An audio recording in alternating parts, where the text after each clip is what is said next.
Well, we're back to Reverend Tom and I. Before coming on today, we were discussing what the phrase is in Scripture. What did you say it was, Tom? Do you know, cunning is. I got my animal metaphors mixed up, Jamie. Cunning as foxes and wise as doves, I think I said. But as I'm pretty certain that doves can be quite wise, Jamie. I would say, particularly when it comes to how they get food. I think there should be a new strapline for the show. Cunning as irreverent, faith in current affairs. Cunning as foxes and wise as doves. With me, the Reverend Jamie Franklin, and also the Reverend Thomas Pelham. Certainly, foxes are cunning. There's a fox. Cunning as a fox, Tom. I try to be, Jamie. There's a fox in our garden, which is certainly very cunning. It has no fear of the light. Which is a bit irritating, actually, because it's sort of they're supposed to be nocturnal animals, and this one is completely shameless about its appearances in the day. But I'm sure it's also very cunning. It's cunning, Mr. Fox, isn't it, from Roald Dahl? That's what I'm thinking of. What do you think the spiritual status is of foxes, Tom? We know, for example, that the dogs are holy animals and that serpents are satanic. So, what's the status? Where is it in that? Doesn't our Lord compare himself to a fox in that he has no homes or has no home? That's the metaphor I mixed up, isn't it? I'm not sure that the Lord is comparing himself to a fox. I think he's just saying that insofar as a fox doesn't have a set home, he's like that. But I think that is arguably comparing himself to a fox, at least in terms of the fox's home. But anyway, you didn't answer the question, though, Tom. I think foxes are evil, personally. But what's your view?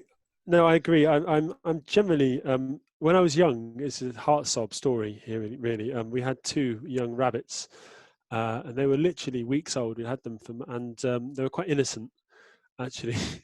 And they would sort of, if you approach their cage, they'd put their paw through the wire to say hello. And so when a fox turned up, when they were only been in our house for a few nights, and put his paw through the cage. And the fox bit the paw off, and the rabbit later died of blood loss. Oh, that's horrible. So that really my question, doesn't it? About fox. It does. They're nasty creatures. So the rabbits were called Tweedledee and Tweedledum. They were identical black rabbits, and we didn't know which one had died. So we just called the remaining one Tweedle. And so we had a black rabbit called Tweedle. It's a lovely rabbit, actually. Ferociously independent and completely against any sort of coddling. It lived out its days in the vegetable patch, trying to be eating it as quickly as my dad could scare it out. In any case, well, that's my story about foxes. I don't like them. I think they should be hunted. And they make a horror. Yeah, I agree. And they make a horrible noise as well. You know, they're kind of like. It sounds like a child in pain, doesn't it? Yeah. It sounds like a soul being tormented in the seventh circle of hell. These foxes need to be driven from our habitats. Anyway, enough of that. I think we've gone a bit over the top. I don't really have very strong feelings about foxes. We've upset all of the animal rights protesters who are no doubt are listening. Many animal rights protesters who listen to our podcast. Yeah, sorry.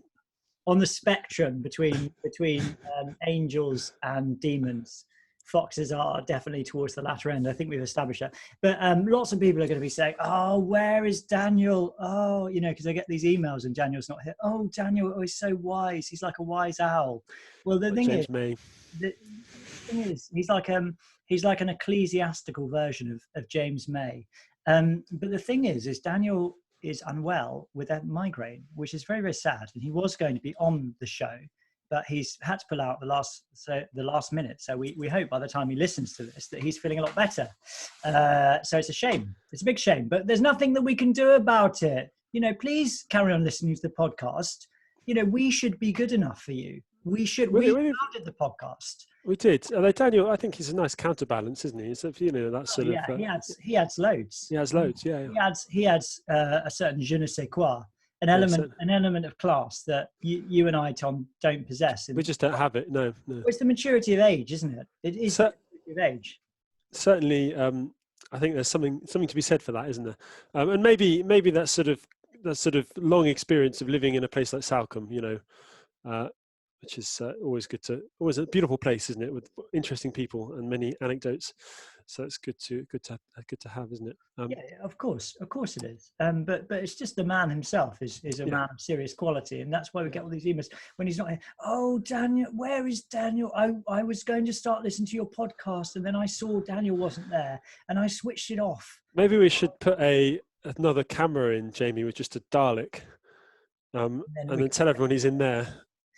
You know what we should say though, right at the beginning of the show, although we've had about 5 minutes of this nonsense, is that we have a very special guest joining us in a little under 45 minutes.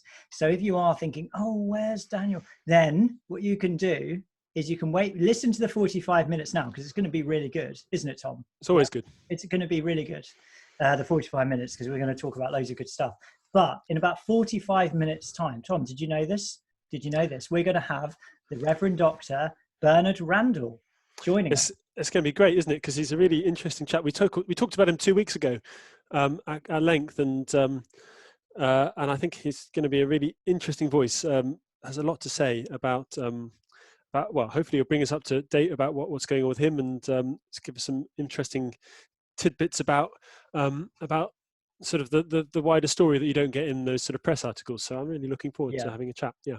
Salient issues arising out of his sacking, I suppose it was, from Trent College for preaching a really good sermon on tolerance and critical thinking. So we're really looking forward to having Dr. Bernard Randall on with us. We can't wait. It's going to be really, really good. And so stay tuned for that. So he's joining us mid-episode, which is a new thing for us. So we're looking forward to having him very, very shortly. But Tom, let's start with some scripture, shall we? As is only fitting for an ecclesiastical podcast about faith in current affairs. I preached a sermon on John chapter 3 some time ago now, but this is John chapter 3 verse 16 is the most famous verse in all of scripture, isn't it? For God so loved the world that he gave his only son, that whoever believes in him should not perish but have eternal life. That's the really famous part of this passage. But then Christ goes on to talk about the judgment, or I must say this actually, we're not actually sure whether these are meant to be Christ's words or whether they're meant to be the author John's commentary. So it could be that Christ said this, it could be that this is John's commentary. We're not really sure. I've always thought that it was Christ's words, but in my version, the RSV, it actually ends the quotation mark before verse 16, but that's by the by. There's this nice little passage here which says, and this is the judgment, that the light has come into the world, speaking of Christ. And men loved darkness rather than light, because their deeds were evil. For everyone who does evil hates the light and does not come to the light, lest his deeds should be exposed. But he who does what is true comes to the light, that it may be clearly seen that his deeds have been wrought in God.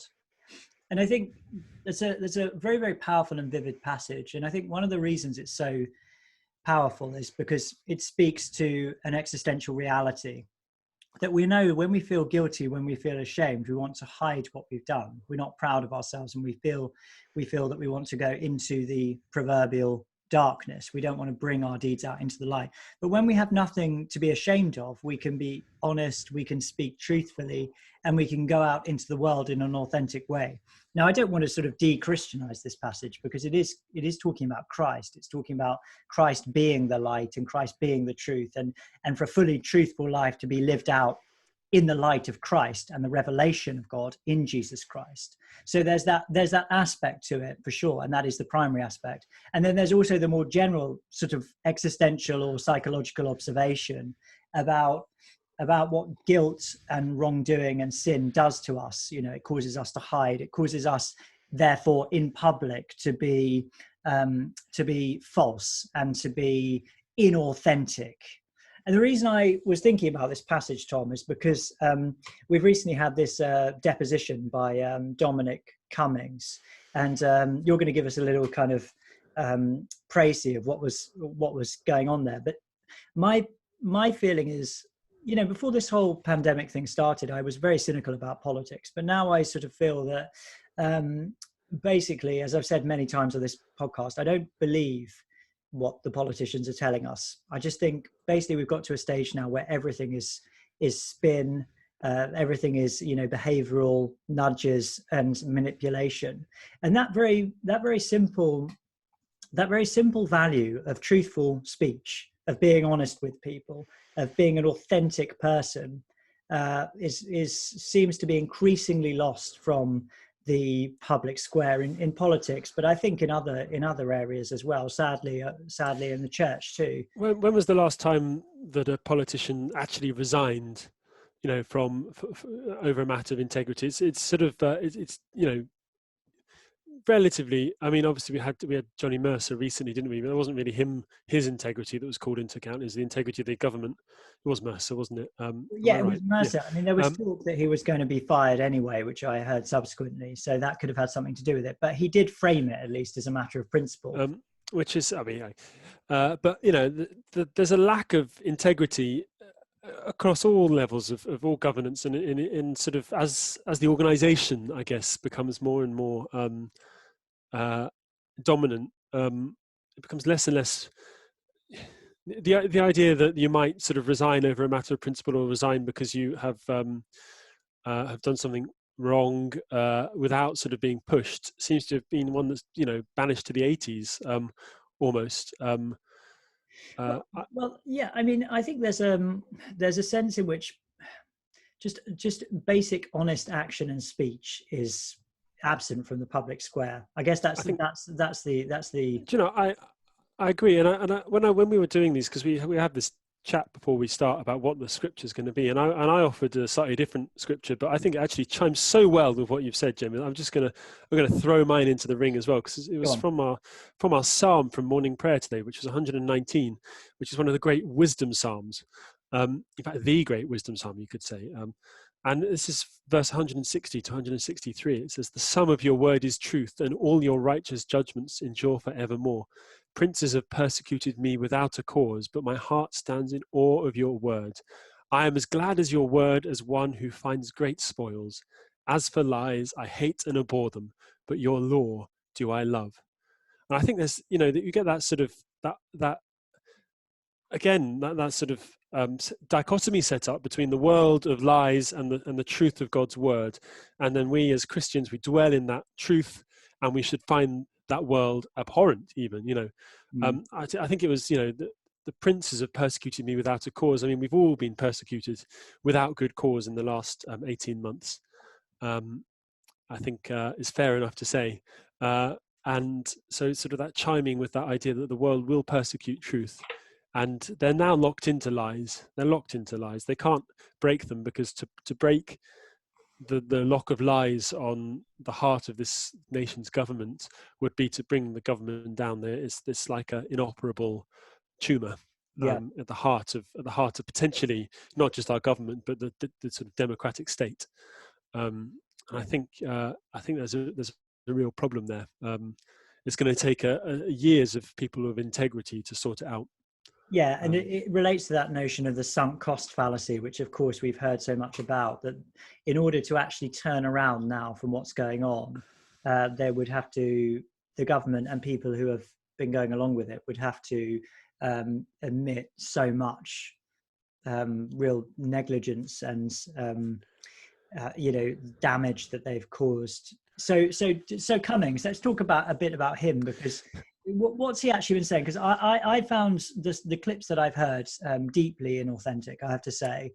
Well, I mean, he's a spin doctor, isn't he? So you've got to start with that, haven't you? I mean, he's not interested in necessarily at this point in authenticity, is he? He's interested in preserving his own back, really. His claim broadly is that the government were planning on a herd immunity strategy that he bravely led the charge against and forced us all to lock down. He's not alone in saying this. Of course, he was. There are plenty of people who've said this over the last year. I mean, Piers Morgan has been agitating for more lockups since the beginning of this crisis. I think there's a number of interesting things. He's claimed that Matt Hancock should have been sacked multiple times over for lying, yeah, which is a big claim. And he's identified some specific lies. If they're true, then I mean, but we know that he's lied, because we know that he was muttering about things like never, no intention of bringing in vaccine certification or passports, or, we know he claimed that, and we know he had he claimed that that once all the vulnerable were vaccinated, that he'd be crying freedom. What did Cummings say that Hancock has lied about? So this one is this is a quote from the Mail Online. And he says, there are numerous examples. I mean, in the summer, he said that everybody who needed treatment got the treatment they required in the first peak. He knew that was a lie because he'd been briefed by the chief scientific advisor and the chief medical officer himself about that first peak. And we were told explicitly people did not get the treatment they deserved. Many people were left to die in horrific circumstances, presumably from non-COVID. I think they're talking about non-COVID deaths there, particularly in care homes and things like that. So, and also the other one is that assurances about the British state's pandemic preparedness were completely hollow. That's basically back in last January, before we were even locked down. And I mean, the problem here is Cummings is obviously a big fan of lockdowns, and I think I want to highlight something that Ross Clark has written in the Telegraph, which is basically that Cummings would be happier if Britain resembled communist China and the government simply told us what was good for us. Ross Clark goes on to say, I'm no more a data scientist than Ms. Cummings, but I know under what sort of regime I would rather live, even if it does suffer more deaths during a pandemic. Now that's debatable. I mean, we know, the listeners will know that those places that have been more liberal haven't necessarily seen vastly more deaths. In fact, they've seen fewer deaths than the UK, certainly under its lockdown heavy sort of respondents. And we do also know that the pandemic preparation plan allowed for a certain and expected a certain death toll that has not been exceeded anywhere in the world, regardless of what mitigation was put in place, and sort of considered its primary aim, despite that death toll, was to allow life to continue as normal as possible. So the one suspects that Cummings' big issue with that is that he wanted lockdown. He has no interest in for all, and I think he did do some good in the terms of Brexit, for all his his talking about democracy. He has no interest in liberal democracy. In the end, he's a technocrat. He wants people to be told what to do. He wants them to be nudged. He wants them to fear. He's currently probably sensing which way the wind is blowing, has put himself firmly in the pro-lockdown camp. Of course, ironically, this time last year, the sort of the left-wing press were agitating about his presence on SAGE meetings and speculating that he was an anti-lockdown. It turns out that a lot of the SAGE experts are actually anti-lockdown. We know that because SAGE released just a week before our lockdown a sort of plan that suggested that lockdown wasn't a good idea, and it was actually political pressure from Cummings and others that's put us where we are. I mean, the thing I think about this, which is so inauthentic, is the way that he's trying to sort of make out that almost that he sort of invented the idea of having a lockdown when what it clearly was. It was China who had the lockdown first, then Italy, and then we followed suit. I think what he's trying to do is, in a really sort of inauthentic way, he's trying to sort of claim the credit for the lockdown, isn't he? He's trying to say sort of, without me, the lockdown may have happened later, or maybe wouldn't have even happened before, and so many people would be dead. So it's actually sort of me who's come up with this idea and saved everyone. And Johnson is a clown. So he said didn't he say that Johnson was saying that it wasn't a big deal, it's just like swine flu, and if people are worried, he would get Chris Whitty to inject him with the virus to reassure people. This is what I can imagine Boris saying that, to be fair. I could, but the previous Boris, I mean, I think, to be honest, there's an element, it's obviously not just like the swine flu, which was completely overblown as a threat, and by the same people, it must be said. So, I mean, I think skepticism was reasonable. that said, it sounds like Boris didn't want to lock down, doesn't want to lock down, and is generally not in favour of. There's a big article about this by. I don't believe this at all, Tom. So I don't believe this either. I mean, at least even if he is not a lockdown, even if he is a lockdown skeptic, so to speak. Oh, come on, he's not a lockdown skeptic. But even if he is, the buck over lockdowns for a year and a half. He's not. The buck stops with him. You want to quite. He can't really say I'm a lockdown skeptic and then keep locking people down. The buck stops with him. So if even if everyone in his advisors told him to, even if every single person in his cabinet said we must lock down, he's the prime minister. He can, in the end, he can say, resign. You resign or I will. Yeah. And if he actually had any convictions, that's what he would have done, surely. And he didn't. So therefore, even if he is in theory against lockdowns, and he might be, the fact he's such a weak-willed person that he's been unable to resist the public and political pressure. And here we are, Yeah, and this is all just fantasy land as well, isn't it, Tom? Let's be honest, because Cummings is trying to take the claim. They're trying to take the credit for this claim for the lockdown under the assumption that lockdowns are actually doing anything. Well, he wrote a big Twitter article about this, yes, and linked to an article by an economist who said that lockdowns are necessary and good. And of course, actually, in that particular article, he fails to. He picks a few more. There are 3 or 4 studies that he picks, more than half of which have been were modelled studies. So there's a famous Flaxman is the big one, which basically says that if we assume that lockdowns work, our results are that lockdowns work. That's what it does. And various other ones, and then one study which looks at lockdowns across the world and finds that in the West, actually, they are in Europe they're associated with higher costs in death, but across the world as a whole, there's a weak correlation with lower cases.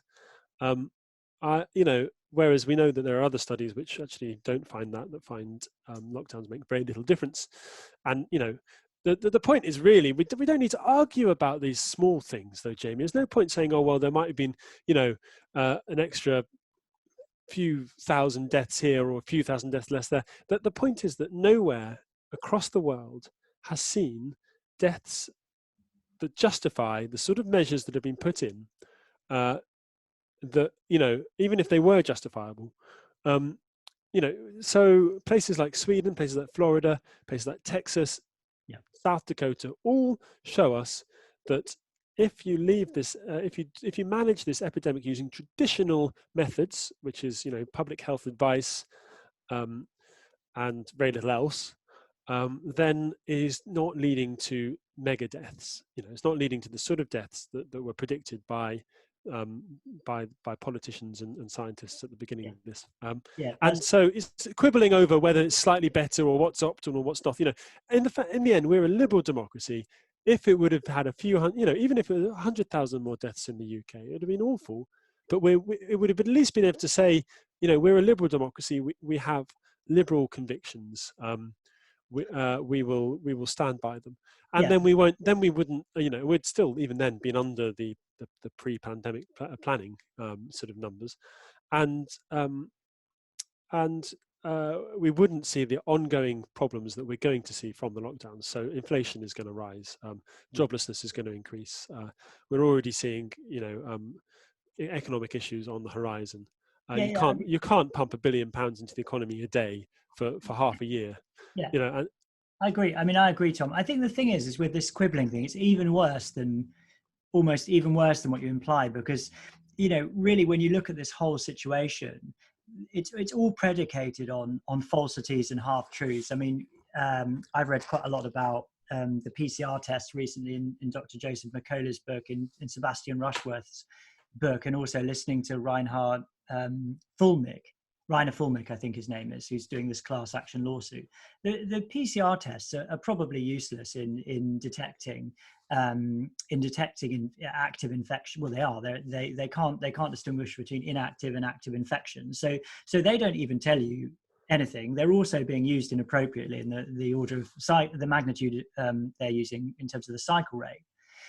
So the PCR test is dodgy for a start, and then the death count is being based on positive PCR tests.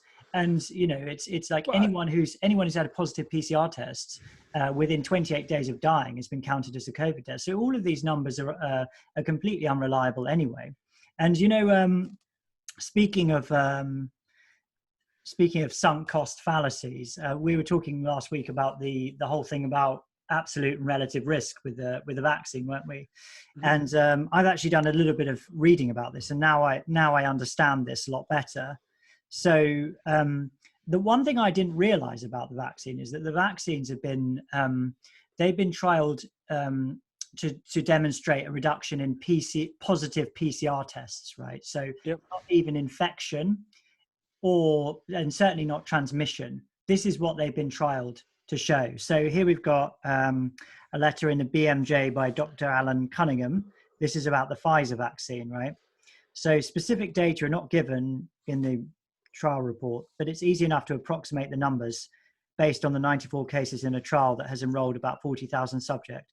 So 8 cases, so 8 positive PCR tests in a vaccine group of 20,000 and 86 in a placebo group of 20,000, which yields a COVID attack rate of 0.0004 in the vaccine group and 0.0043 in the placebo group, which means the relative risk for vaccination is 0.093, which translates into a vaccine effectiveness of 90.7. So that's the relative. Sorry, that's the absolute. That's the relative. It's relative, yeah. Yeah, that's the relative. What do you call it? The relative risk. Yeah. So relative reduction. risk. Relative risk reduction. So what you can say there is, yes, the vaccine is 90.7% reduction, but that's relative to the other group that didn't have the vaccine or had a placebo vaccine. Mm-hmm. So this sounds impressive, but the absolute risk reduction for an individual is only about 0.4%. So that's the reduction of risk. So you're at very low risk anyway. All it does is reduces the risk slightly of an already very small risk, and it's only a risk of getting a positive PCR test. It's not even.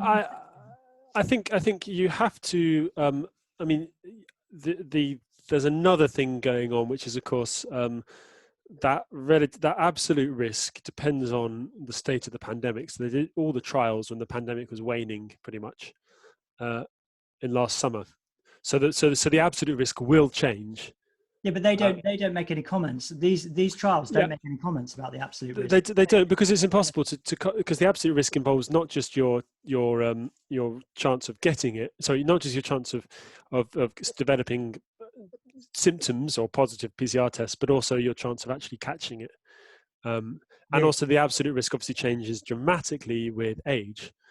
In a way that the relative risk I do not think does, although it might be that the relative risk reduction is slightly lower the older you get because your immune system is less good. Jamie, I don't think there's any doubt that, for me at least, I mean, I'm happy to be disagreed with, but I don't think there's much doubt that that the vaccines are effective. Whether they're safe, we cannot say. And they're effective. Tom, they're effective in reducing the amount of positive PCR tests. Yeah, which is not a very good proxy for COVID. So when you say they're effective, that's all they're effective at doing. So there's no evidence that they reduce infection. I think there is now, and there isn't evidence that they reduce transmission. So the Public Health England released a couple of studies which do show that they're reducing symptomatic, certainly deaths in the vaccinated groups are very low. So I mean, what in the population, Tom? So they've taken over the second wave, the number of people who were vaccinated who died from COVID was lower than the people who weren't vaccinated who died from COVID. Well, I mean, I'd have to see these studies. Reading Sebastian Rushworth's book has made me very wise to the tricks that these people play. The pharmaceutical industry is notoriously bad at publishing actually, and one thing that they haven't solved, and this is still a problem, is they don't publish negative studies. There's no, if they do 2 studies of a drug and one of them is positive and the other one's negative, there's nothing to stop them from just publishing the positive one and just shelving the negative one. They don't have to publish it, which is one thing, generally awful. Sebastian Rushworth talks about a website. I can't remember what the website is, but there's a website where people are supposed to post up what they're planning on doing before they do it, so they can't do that. But anyway, just to go back to this, right? So this is the point I'm trying to make, is what we were told about, for example, the Pfizer vaccine is that it's 90.7% effective. What we were told about the Moderna vaccine is that it was 94.5% effective. Now, all I'm saying about this is just highly misleading. Okay, this makes it sound like it gives you 90.7% protection against the virus, when in fact you've already got something like, depending on your age, you've already got probably 99% protection against the virus anyway, because your immune system, if you're younger, if like me and you, we've probably got 99.7% or higher, or higher against it anyway. So it's really, this is really misleading. If this distinction between the relative and the absolute risk isn't made, it's a trick. It's a linguistic trick in order to make these things sound more important than they actually are. That's what I'm saying. And I just think it's dishonest that this is being put out in this way. And you have to learn about this stuff in order to understand it, because I was hearing this stuff and I was thinking, well, what does that actually mean? And then I say, well, actually, it's 2 groups of 20,000 people, and say 80 of them have tested positive in a non-vaccine placebo group, and 8 in the other group, and they call that a 90% risk reduction. Well, it's not really true, is it? Because if 80 people out of 20,000 get positive PCR test, that's still a very small number of people who've tested positive in a PCR test. Do you see what I mean? I just think no, absolutely. Yeah, it's important. Yeah, it is misleading. I think it's fair to say.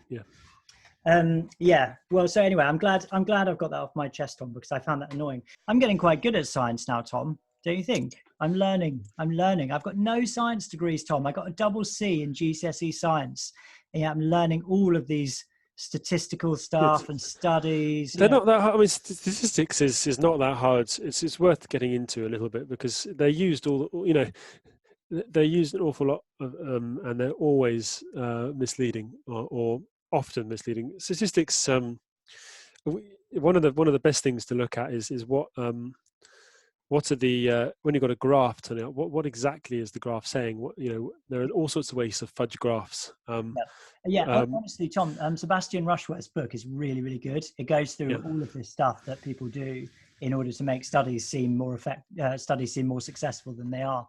But let's do a couple of emails before Dr. Bernard comes on. Mm-hmm. In fact, let's do some notices as well, shall we? Because we don't want to be doing notices and stuff when Dr. Bernard is with us. So just to say, you can join our Patreon site and support the podcast, patreon.com/irreverend. We've got lots of patrons now, and it's a great place. So you can join us and support us for as little as £3 plus VAT a month. So it'd be great to have more patrons for our show. We've also got a Telegram channel now. I don't really understand Telegram, but I think I'm getting to grips with it. But I think you can just go on Telegram and probably just search Irreverent Faith and Current Affairs and find us there. We've got our sermon podcast as well, irreverentsermonaudio.com irreverentsermonaudio.buzzsprout.com. So you can go there to hear our weekly sermons. Oh yeah, and one more notice, this is really important. We're not doing a show next week because it's very sad, I know, but I'm on holiday and I've done a show every week now for about 35 weeks. So I'm going to have a break and there will be no show next week, but I'm going to put out, Tom, I decided, hope you're excited about this. I'm going to put out the first ever show we did, which is called The Fear of Death. I'm going to put out a repeat on the podcast, not on the YouTube, because that would be too complicated. It's a long time ago. That was the first week of the November lockdown, wasn't it, Jamie, or something like that? Yeah. So depressing. So anyway, I'm going to put that out, and you can see how we've evolved and changed over time in our outlook, which is not very much. So that's. I'm going to put that out. I miss everyone next week. Obviously, it'd be very sad, but I'll be visiting my mummy on my island, which is an island. Before Tom says anything. And that's it for the notices. But Tom, you wanted to say something about prayers and stuff like that. Yeah, one of the great things about the patron is that some people are sort of gathering to pray, and sort of Mondays seem to be the day they're committing to. So Mondays mornings or evenings. I think just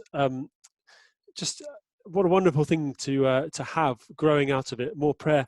And sort of I don't know whether they meet together online, but certainly they commit to sort of praying at the same time, which I think is very powerful. Prayer is a powerful tool that we have in this. And we've had some lovely people asking about how to pray. And it's sort of obviously there are loads of different questions about that, but my best advice really is the advice that Jesus gives us in Matthew 6, which is just to do it in private, to not worry about what you say, because God knows what you want and what you need, to address it to God, to give honor to his name, to ask to be given those things that you need, to forgive those people who you need to forgive, and to be forgiven yourself. And I think that's a really good start, those three things. So give honor to God, ask for what you need, and ask to forgive and be forgiven. It'd be a wonderful, and there you are, you're praying. That's all it takes. So there's no secret to it as such, but yeah.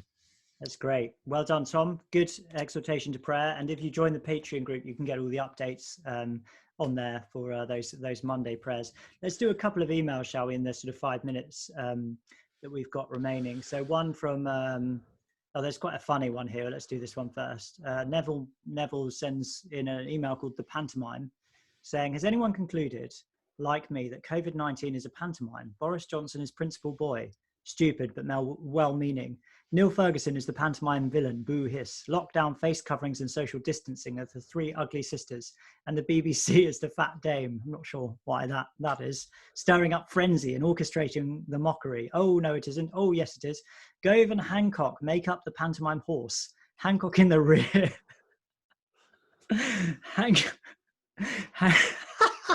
Hancock in the rear, neighing whenever Gove farts in his face. The deliberate fallacy of COVID-19 has a whole throng of backstage gophers pulling the wires, which most people never get to hear about because they're never revealed by the paid propagandist media, intent solely on keeping in step with the official narrative in order to reserve their place in the queue for the government's advertising payday. I don't know, I feel like this metaphor is getting a bit strained now. The audience is made up of clapping, cheering half-wits, shouting, he's behind you, too daft to recognise a dramatic farce when they see one. Well, yeah, that's interesting. Well done. Who was that? Well done, Neville. That's very clever. More serious email here from Alex. That was funny though, about Matt Hancock and Goping the pantomime horse, Hancock in the rear. I did like that one. This is a more serious email from Alexandra. She writes, she was just talking about a state of fear, the Laura Dodsworth. I've still got mine on order. It still hasn't come, which is annoying. But one part of her email I did want to read out. She writes, I reluctantly did a cognitive behavioural therapy course online a few years back, prescribed for me by the NHS. If I remember right, we had to recognise our negative thoughts during the day and label them. And one of the available labels was catastrophizing. Another was jumping to conclusions. There was generalizing, I think. It has struck me as ironic that I was expected to avoid over-catastrophizing, yet that's been completely turned on its head over the past couple of years.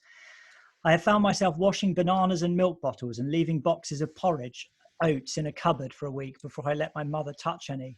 What if she catches COVID from the groceries and dies? I'd hate myself forever. And what happens if you wash your hands for 19 seconds instead of 20? Or sing the wrong version of Happy Birthday? I'm not sure what she's talking about. The only ones I can think of are Stevie Wonder's Happy Birthday. And there's also a Happy Birthday by the Beatles on the White Album. You made a disparaging comment about the Beatles the other day, Tom, so you probably don't know that.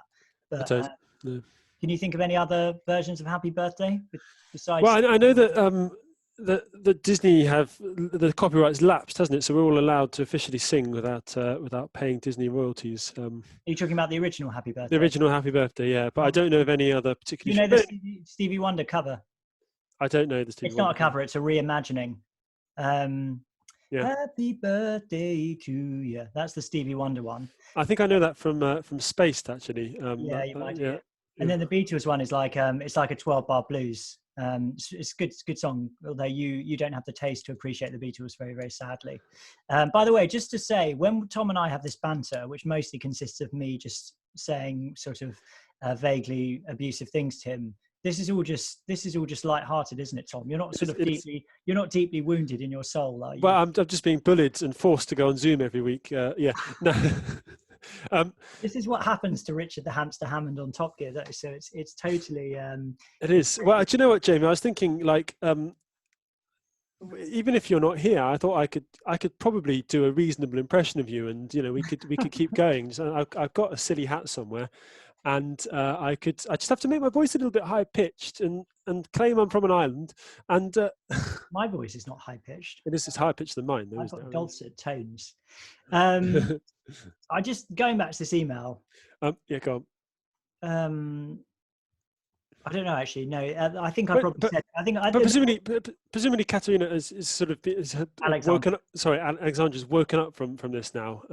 Yeah, I think so. I think what she's saying is that she's gone on a cognitive behavioural therapy course where they've taught her to sort of recognise these psychological trends like catastrophizing and jumping to conclusions. But then the government fear campaign has been designed to elicit precisely those responses. Oh, I need to wash these bananas because if I hand a banana to my mother and it's got COVID on it, it's going to kill her. And that's what they want you to think like that, but they're not taking into account the psychological damage that's doing.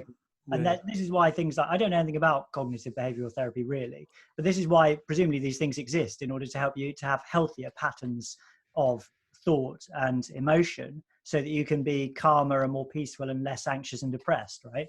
But then the government fear campaign has been designed to do exactly the opposite, to make you fearful, to make you stressed and so on. Yeah. So that's what I think she's saying. The other thing, I don't know, do we want to talk about this? This thing about the NHS app? Have you come across this? I don't know enough about it to really comment, Jamie. I mean, it looks like they're obviously, as they said they're expanding it, ready for vaccine passports, aren't they? All I can say is the only thing I can say is, don't have it on your phone. I can exhort you to that. You don't need to have it on your phone. You can perfectly legally go into places and leave your number and name. They can't refuse you. And you just, there's nothing gained by all this. There's nothing gained. The only people who gain stuff are the government, who get to sell on more details, and they actually do that. So yeah. So I got this article here. Someone sent this to me. The NHS is preparing for the biggest data grab in the history of the service, giving patients little information or warning about the planned transfer of medical records from GP surgeries in England to a central store for research purposes, and with no prospect of the data being deleted. Campaigners and doctors have expressed alarm that such a wide-ranging data haul is in the offing when health services and patients are still swamped by the effects of the COVID-19 pandemic with little time to focus on the details of data privacy. The 55 million citizens of England will need to opt out of the involuntary scheme before it is introduced to prevent the entire history of their GP visits being slurped, campaigners told us. Opt-out forms are here, and I'll put this on the show notes if anyone would like to opt out, which you need to do by the 23rd of June. According to an official announcement on the NHS digital website, data held in GP medical records will be collected via a new service called the General Practice Data for Planning and Research Data Collection.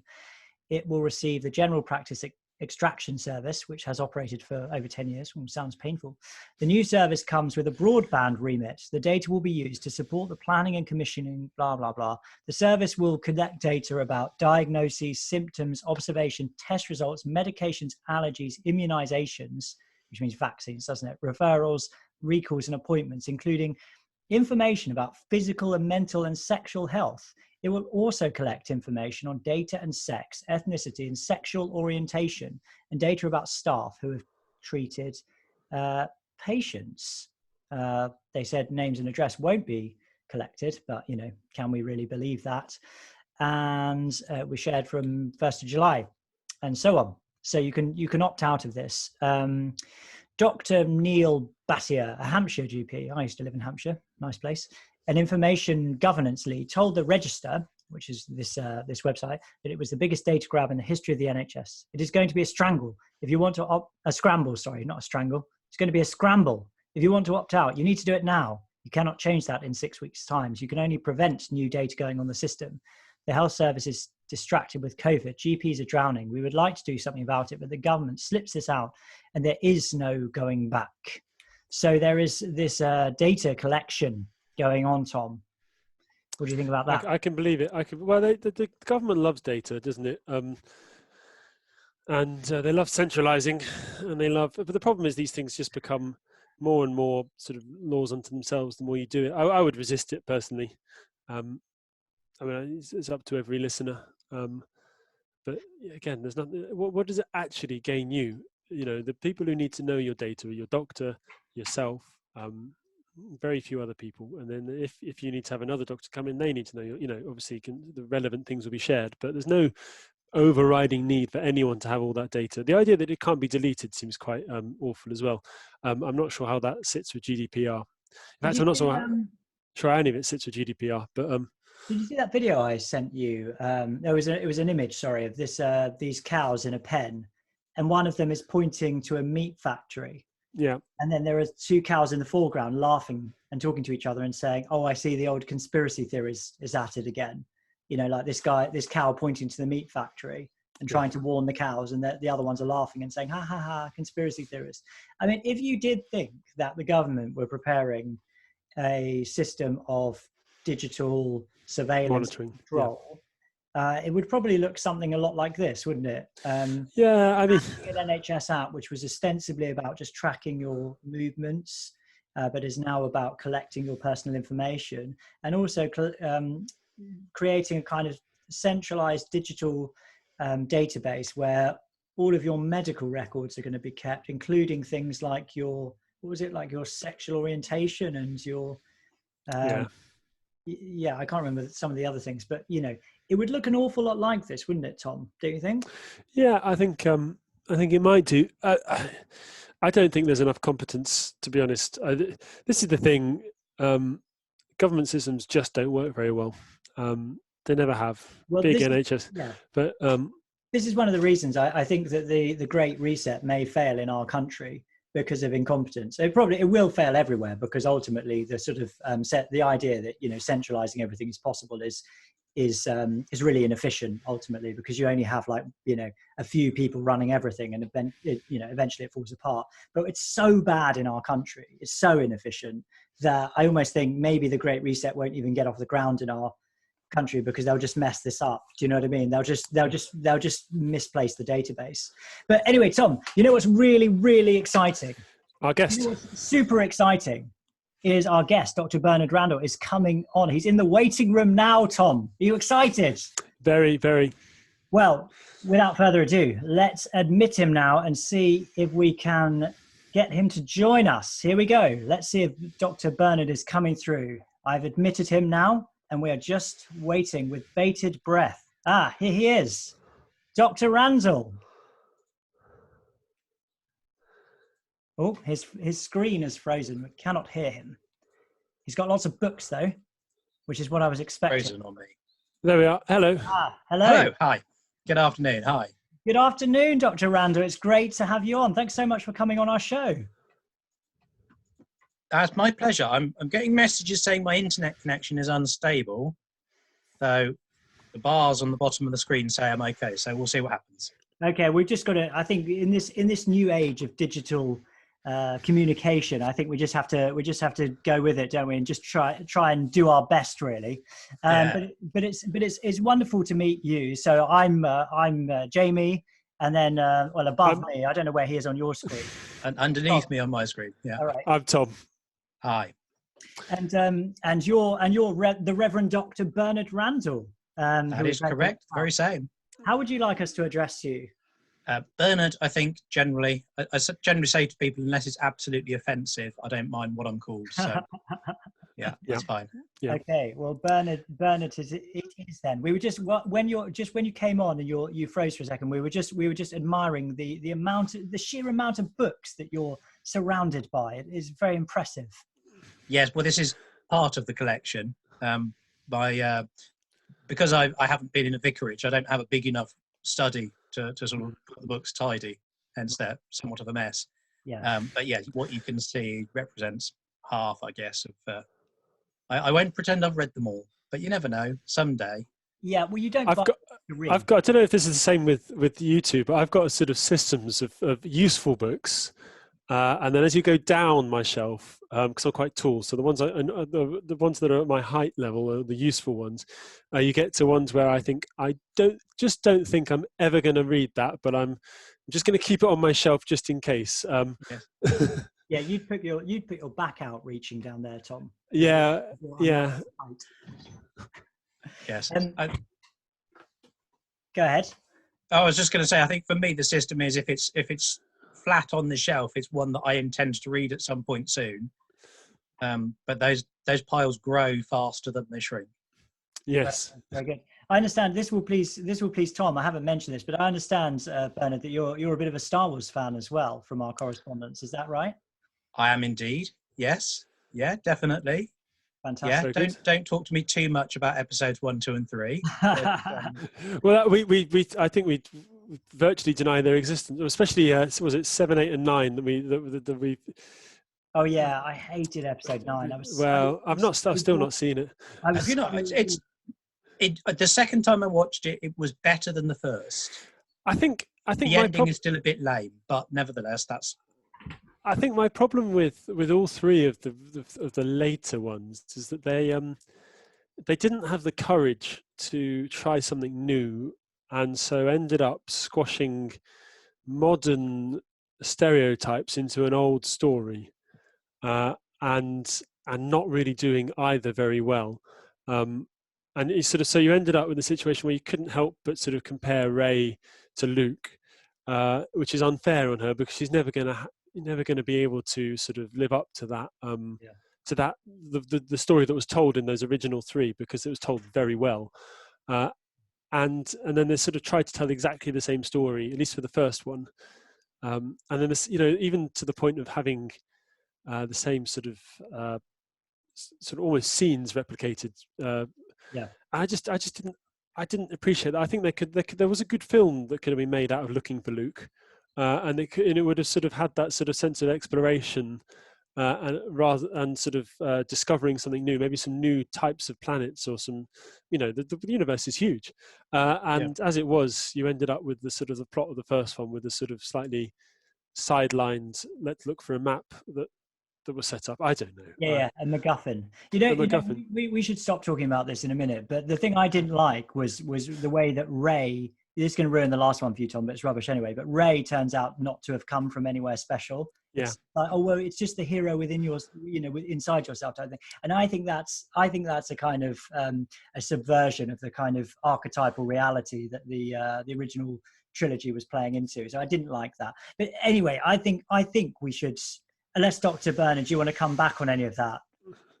I'm not sure I totally agree about Rey. Right. I think her origin story is a bit more interesting and opens some more questions than that. But I won't spoil it for Tom because actually, if I ever get around to at some point. Yeah. Okay, great. Well, we'll let you have watch it once when you're drunk and can suspend disbelief really easily, and then watch it again when you're sober and can actually appreciate some of the things you missed the first time. I'm not sure I'll get that one past my wife, but I'll try. There you go. I'm mustering this bottle of wine in order to watch Star Wars. No. Leave your wife. Yes, you are under instruction. Leave your wife with your 6-month-old baby on an evening and get drunk and watch Star Wars Episode 9. I'm sure Sarah will react really well to that.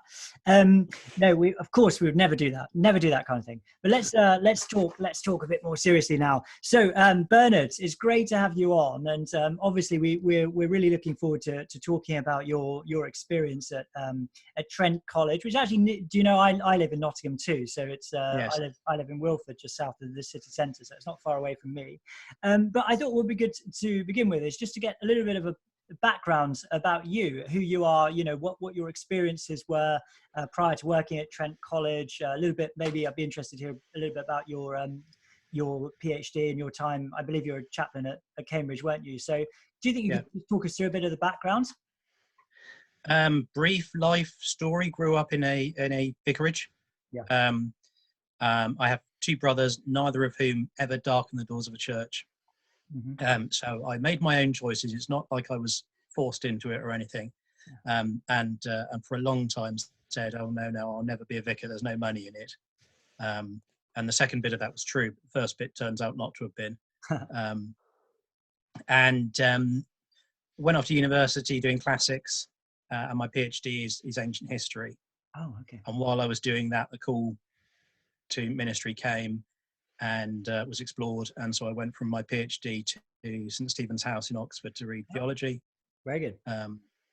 Ordained in Manchester Diocese, did curacy and a brief spell in charge of a parish there, and then to Cambridge, chaplain at Christ's College for 4 years. That was a time-limited post, so that's why that was 4 years. And from there to Trent College, thinking actually that the younger generation need a lot of spiritual sustenance and, dare I say it, theological input. And also the chance to do more teaching was a sort of attraction to that. Yeah. So that's where I found myself. That's a potted history. Fantastic. So may I ask what attracted you to Trent College? I mean, in theory, it's one thing that's sort of mentioned in a lot of the reports. In theory, there's an evangelical sort of background to it. Is that right? A Christian ethos? That's right. It was not that. It was, to some extent, it was one of the jobs that was advertised at the time when I was looking. But it's got a beautiful chapel, which helps. And it just the sense I got of we value having a chaplain made it well worth looking at. I think that perhaps I was not as well advised in that as I might have been. Yeah, it's not to blame anybody, but I got the impression it was more strongly Christian than it really was. I think the paperwork for the application process perhaps was a little bit misleading. And when did you actually go to Trent College, Bernard? How long ago was it? So that was 2015. So I'd done sort of 5 and some years before they showed me the door. Yeah. Okay. And so the background, the Christian ethos was one that had been there in the past, and that the paperwork was a remnant of, but just that had changed in recent years, or yes, and it's very difficult to work out exactly how that happened and why and what was going on. They'd had difficulty appointing a chaplain over the previous few years. They had a chaplain who'd served a dozen years or so, who had left 4 years previously and had been through at least 2 ordained chaplains and a lay chaplain in the intervening time, and I think a period without a chaplain.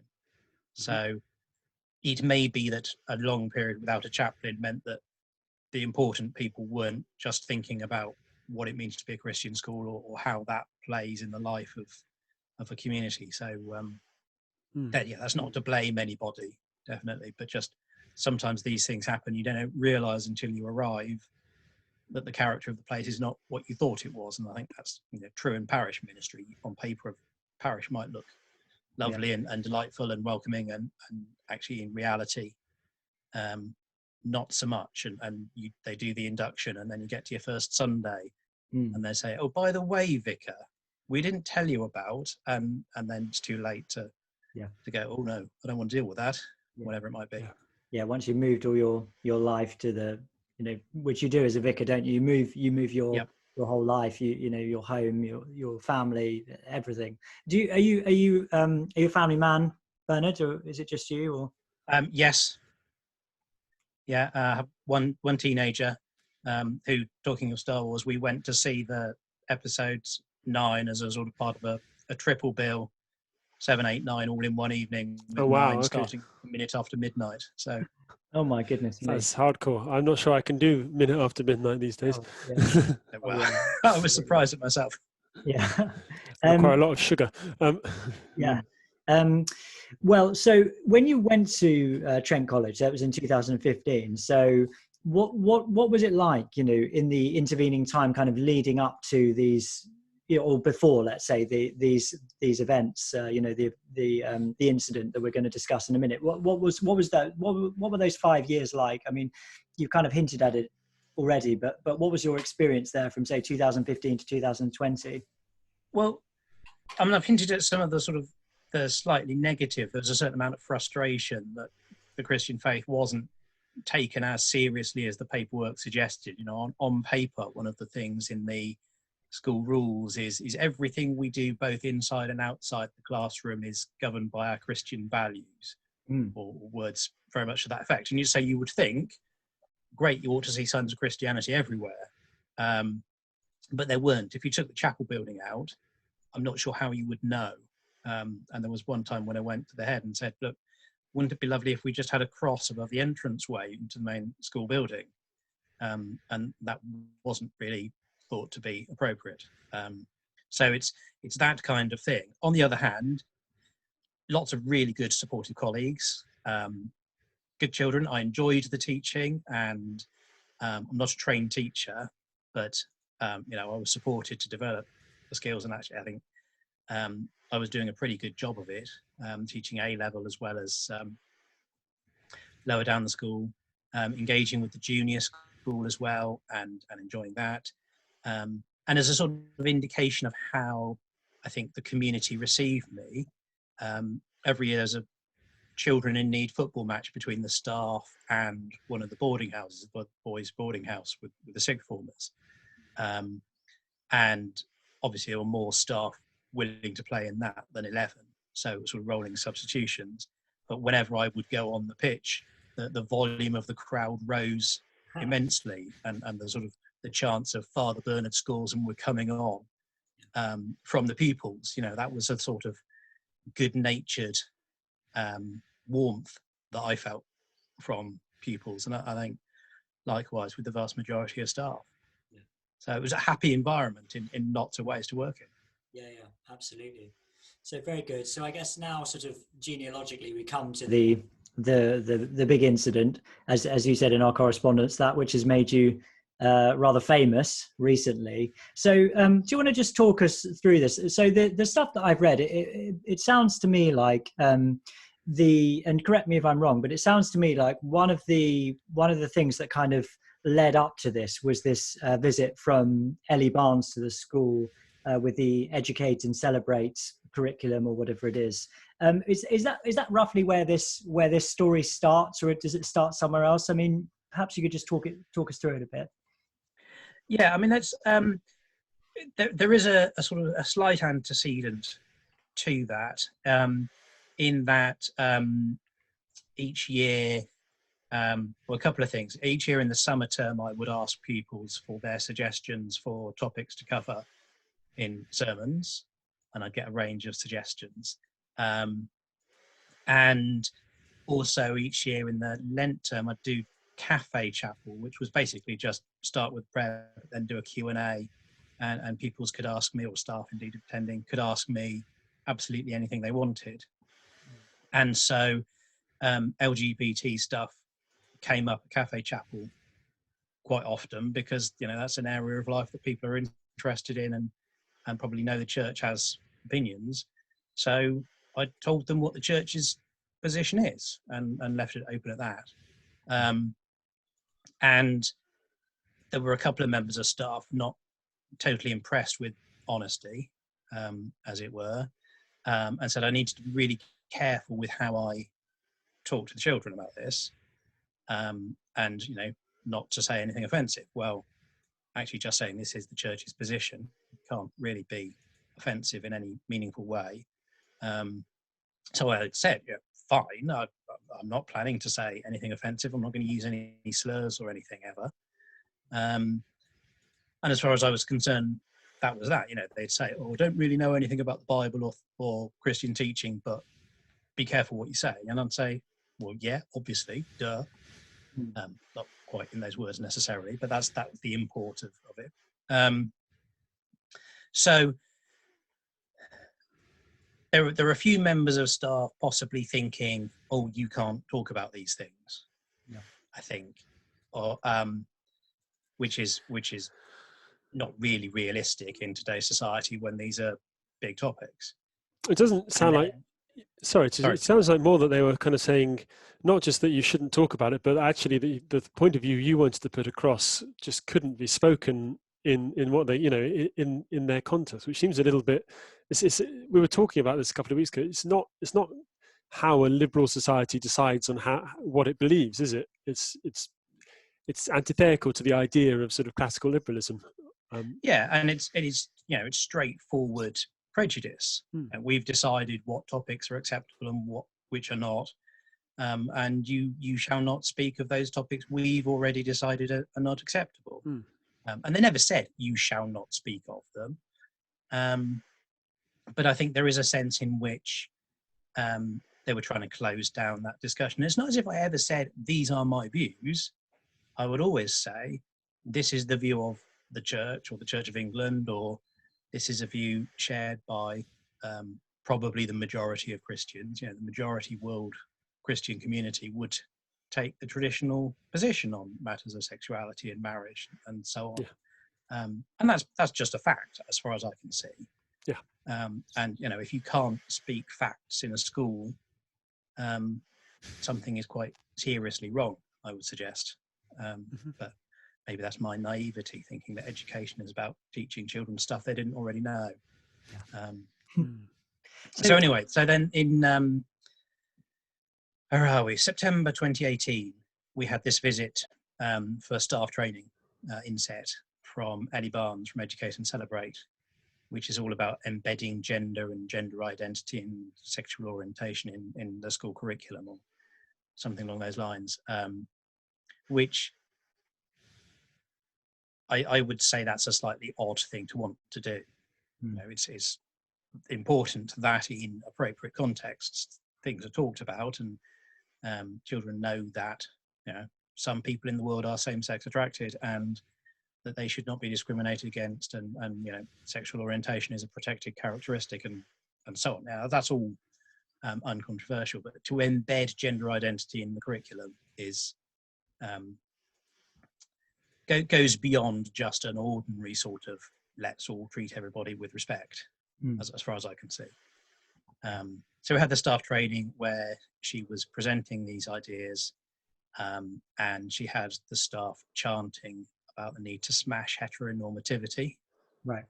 So Bernard, can I ask you about this? Because it's really interesting in the article. So just tell us a little bit more detail about that.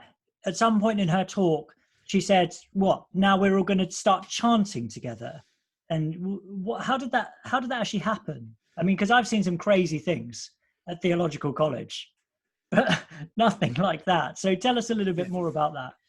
Well, the presentation started with stuff that was uncontroversial and perfectly fair enough, just sort of talking about how you can discuss sexuality. Section 28 got repealed longer ago than I can remember. So I don't know how many staff still thought they couldn't talk about sexuality, but okay, remind them that they can, and that's an appropriate thing to do. And things like when you're giving examples in questions, it's okay to use a variety of different people. And rather than saying, if Tom bought 5 apples and gave 2 to Jane, you'd say if Abdul bought 5 apples and gave 2 to Aisha or something. So you'd have diversity. Yeah. Nothing that anyone, I think, would really object to. So it started off with that sort of stuff. But then she started talking about the sort of sexual orientation and gender identity. And they have this list of 9 protected characteristics, which we know the Equality Act has 9 protected characteristics. But her list included gender and gender identity, didn't include sex and gender reassignment, which is actually what the law says. So she's misrepresenting the law, which is clearly a political act, really. And so she's talking about this kind of stuff. She says about how, and I corrected her on that discreetly. She had us sort of discussing at various times amongst the staff, little things like, do you know what these words mean? And she put words on the screen like cisgender or whatever. And in one of those little intervals, I said to her discreetly as she sort of came down the aisle and was a few feet away, I said, but gender identity isn't a protected characteristic, is it? And she said, with a great big smile, no, but it should be. And that's, slightly alarming, I would suggest. That this is, she knows that it's not. She knows that it's not true what she's telling us. And she also talked about intersex being 1.4% of the population, and the same numbers have ginger hair, which again is just not true in any meaningful sense. I think that number requires classing a number of things that clearly aren't actually intersex as intersex conditions, doesn't it? Is much rarer than that. Actual true intersex is much rarer than that. Yes, it's more like 0.04% or something. Much rarer, which is not to say it doesn't exist and people shouldn't be treated really well when that's their experience of life, but to say it's 1.4% is, you have to include late onset adrenal hyperplasia. Late onset is a clue to the fact that you know perfectly well whether you've got a boy or a girl. The sex is clear, and then something goes wrong later on, for example, and that's, that requires medical treatment. It's not a normal condition of life that we should celebrate. It's a medical condition which in extreme cases can lead to heart attacks from excess adrenaline, and that's, that should not be ignored or downplayed. No, absolutely not. But it's not exactly telling lies in order to try and push political points is, well, as we were speaking at the beginning of this episode, Jamie, that God abhors lie, and we should seek truth, even if that truth is uncomfortable. I think as a society we should seek. It's no good to sort of live in a fantasy world, is it? Doesn't help anyone. I mean, it's just fundamentally manipulative, isn't it? To present something as the truth when you know it's not. But what about this thing about smashing heteronormativity? I'd love to hear this. So, did she get you to shout it, or how did that work? Yes. So it was.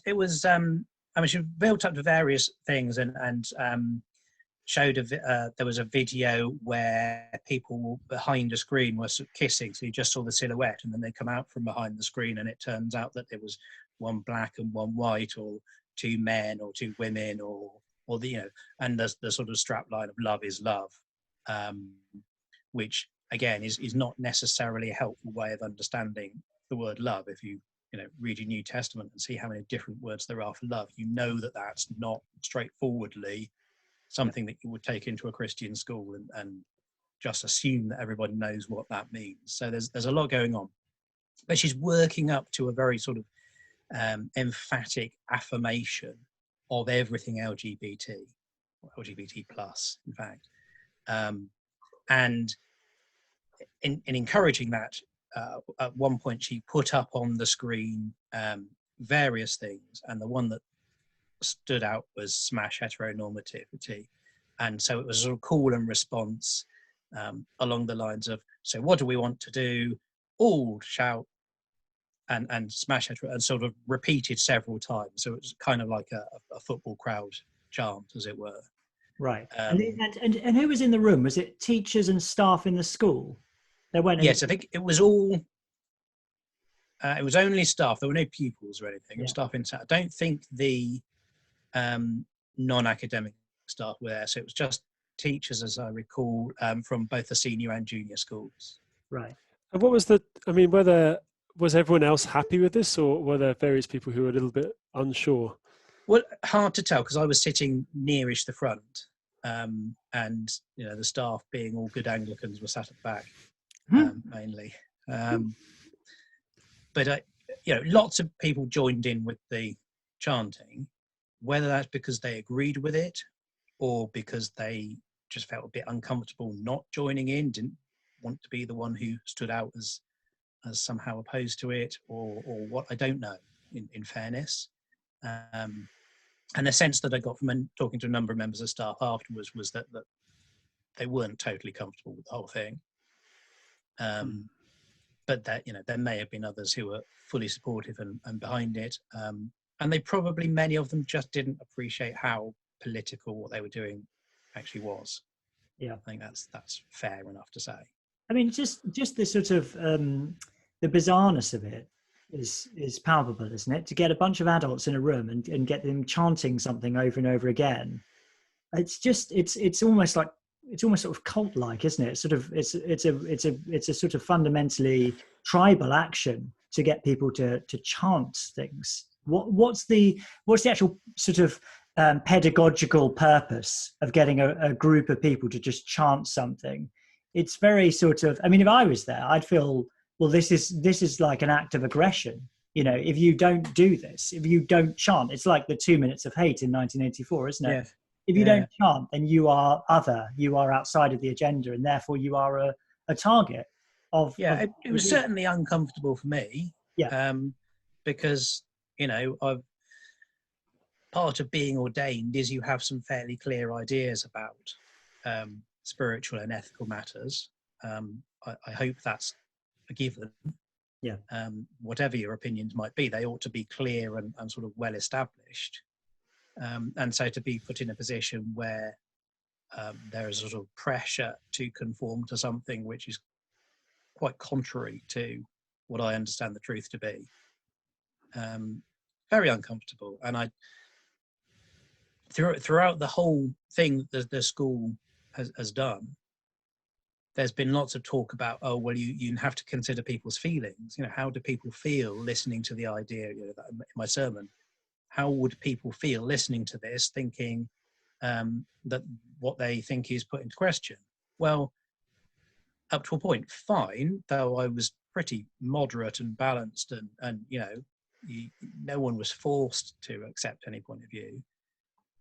But at no stage was there a consideration of, well, what about the pupils who are of faith or just have philosophical objections to some of the more extreme elements of this, who are sitting in lessons, PSHE lessons, being told this is what we're doing. So there's one session for the pupils involved talking about how to make Trent College a more LGBT plus friendly school, which is not totally unreasonable. I think that's okay on its own. But then one of the other questions is, what are the obstacles to being LGBT plus friendly? And another was, how can we be LGBT plus allies? Right. And if you are sitting there as a Muslim child, let alone a sort of more conservative Christian, you are an obstacle to LGBT ideas. And you are, if you're not an ally, then you must be an enemy. So it's setting up a really unpleasant place to be. Yeah.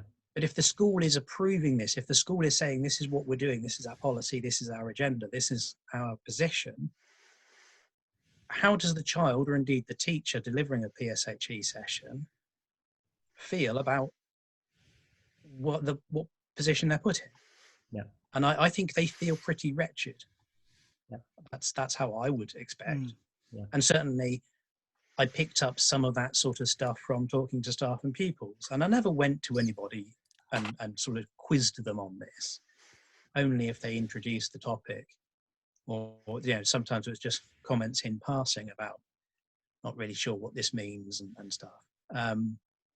So I wasn't the only one thinking this is not comfortable. This is potentially upsetting.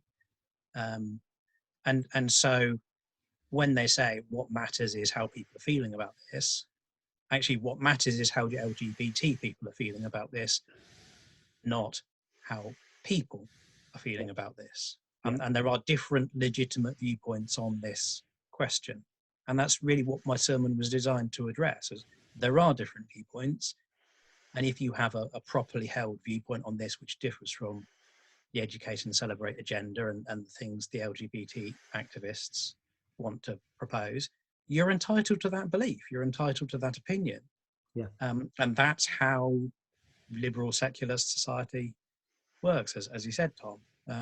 Yeah, well, it's ostensibly how it works, isn't it? I mean, I think that increasingly it seems to be the case that it's not the way it works. And well, it's because we haven't got a liberal or necessarily a secular society. I mean, arguably, I would say arguably the secular is not the right adjective for society that is prepared to hold the LGBT kind of thing almost as a religion, because there's a certain amount of faith required in certainly the T part of it, the metaphysical statements actually about humanity, about how what it means to be human. It's a metaphysical statement, and it's not one that's concordant with the traditional Christian idea of what it means to be human, or not easily concordant. It's held in that kind of fundamentalist dogmatic way, isn't it, where you don't need to have any kind of evidential basis for it, and you can't. So I wouldn't call it secular. Is probably the wrong word. I mean, I don't know. Well, I mean, I think, and liberal certainly the wrong word. So. it's the whole thing, isn't it, about being a tolerant, open-minded society where ideas can be freely discussed, and critical thinking is something which is held to be valuable and absolutely necessary. I think increasingly we're seeing that our society is not based on these values at all, but is based on a sort of constellation of irrational dogmatism, which if you challenge them, then you are essentially ostracized, and all sorts of terrible things can happen to you, as this case I think illustrates. But we should talk about the sermon, Bernard. So can you talk about so how the sermon came about? What you were thinking as you were writing it, and then sort of what happened when you preached the sermon and afterwards. Okay. Well, the sermon came about because, as I said previously, every summer term I'd say, give me suggestions for topics. And one of the pupils said to me, have you got a slot free? And I did. I had one slot that I hadn't filled yet. And he said, well, please could you talk about how come we're told we have to accept all this LGBT stuff in a Christian school? And I was very struck by have to. How come we're told we have to accept? And that seemed to be the right sort of question to be asking. It's not about, is it right or wrong? Yeah. It's just, do we have to? Do we have a choice? And so as I was writing it, my thinking was, yes, you have a choice. And liberal secular values require there to be a choice. That's the deal. That's how it should work. Fundamental British values that all schools are required actively to promote include being able to choose, democracy, individual liberty, rule of law, which includes human rights, freedom of conscience and expression, and respect and tolerance for other faiths and beliefs, which, I was promoting that absolutely, quite apart from saying to people of particular faith, Christians, but also others, your beliefs are acceptable. And you can hold them. So there was a sort of two-pronged approach. One was, just in any liberal society, this is okay, make up your own mind. And in particular to people of faith, your views are okay. Yeah. Hold your faith. And I think that's fundamentally what a chaplain in a school should be doing, is to say to people of faith, whether Christian or otherwise, you can have your faith, and your faith matters, and your faith is worth preserving. So at the beginning of every year, I would say in chapel, I am unapologetically Christian. It's a Christian school, Christian chapel, Christian services. But part of the point of that is so that you can be unapologetically whatever you are, whether Christian or Muslim or other faiths or atheist or whatever. You do your philosophical or religious beliefs thoroughly and properly to the best of your ability. You have that permission because faith matters. Yeah. So that's what I was aiming to do. I wasn't saying this is the Christian viewpoint which you must hold. They're very carefully and deliberately not saying that, because that's not my place to say on these matters. I should have been able to say that in a Christian school with the ethos that it's supposed to have, but I didn't want to say that. So those sort of two prongs of liberal secularism and faith is okay within that, I was wanting to preserve and protect. And I think that's my job, to stand up for faith matters generally. Because doing my job wasn't what they thought my job was. Because at stake here in the end is if you followed the sort of the ultimate conclusion would be to not really allow any expressions of faith in society, would it? It would become completely impossible to be a public Christian, because you wouldn't, or unless you sort of rendered Christianity completely inoffensive to everyone, and it becomes a sort of what it becomes is what Rod Dreher has called moral therapeutic deism, doesn't it? It's sort of the idea there's a vaguely benevolent God who sort of lets you get up to stuff, and as long as you do well by yourself, you're fine. And I think that's sort of what people have become accustomed to seeing in chaplaincies, which part of the problem maybe here is that maybe previous chaplains hadn't been quite so good at sort of actually saying, this is what Christianity believes. You don't have to believe it, but this is where I'm coming from. But I don't know that. But in society as a whole, the church has become very bad at saying, this is what Christianity believes. You don't have to believe it, but this is what we believe. Because rather than doing that, it's sort of hand wrings over every perceived offence, doesn't it? And I think Ian Paul wrote a really lovely article about this. Does the church even deserve to survive? Ian Paul's a vicar not a vicar, he's a minister in a Nottingham church, and used to be a teacher at a theological college. Does the church deserve to survive if it doesn't even stand by its own, product, so to speak? Or even by the possibility of standing by your own product. I mean, it's even worse than that. It's not that they don't stand by it. And I think this is a problem. I mean, you're right that chaplaincy all too often is the very watered down moral therapeutic deism kind of thing. But when the church more widely is doing that as well, it's very difficult to be the sort of person who says, well, actually, being nice to people is okay, but love your neighbour means something much more profound and much more thoroughgoing.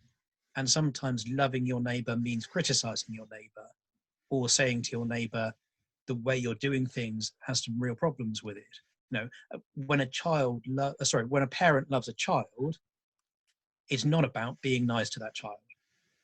It's about helping that child to grow into a morally rounded adult. And feed and clothe and shelter, the basics, of course, but actually your purpose as a parent is much more profound. And that's what love should be about. It's not be nice and give everything the child wants when the child wants it. We all know what that produces. And in a sense, if the church is not willing to stand up and say sometimes love means something a bit stronger and harder and a bit more disciplined, then we produce a society which is ill-disciplined and spoiled, and I don't know. Entitled. You might think that's the society we live in.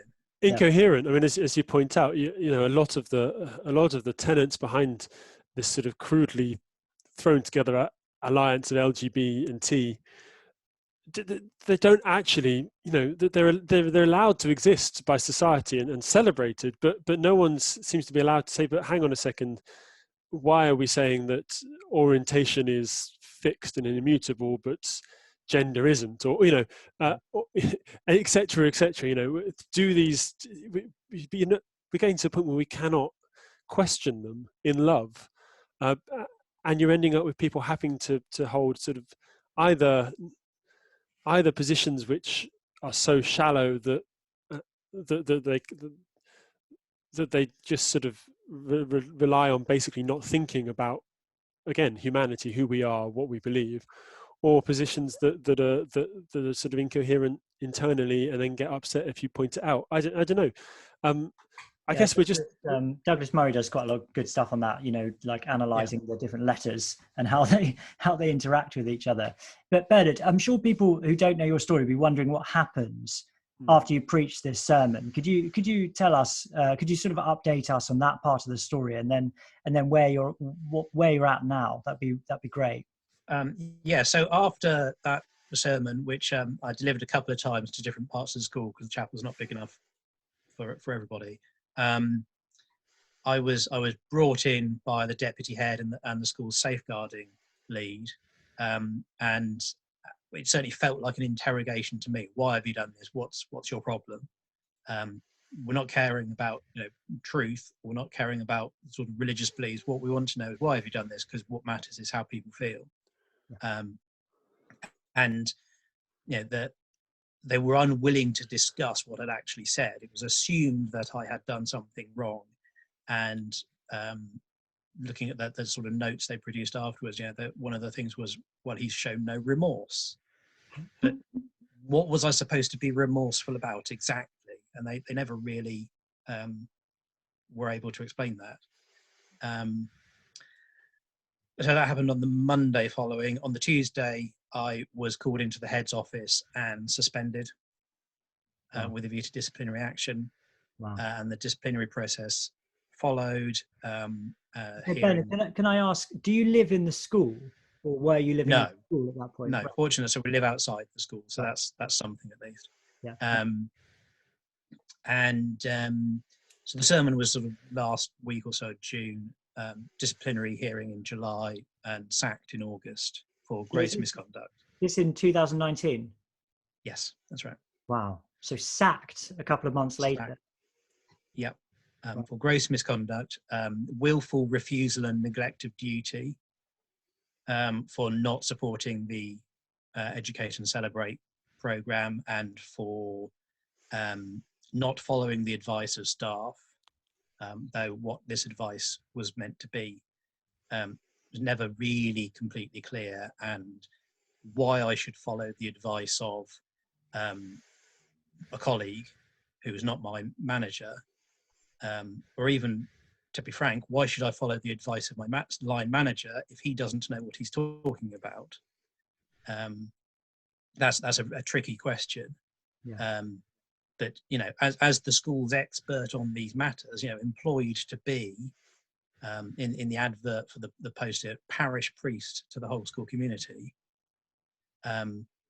why I should take the advice of somebody who doesn't know anything about being a parish priest, or about theology, or hasn't really thought deeply about moral issues, or liberal secularism, or whatever. I mean, yeah.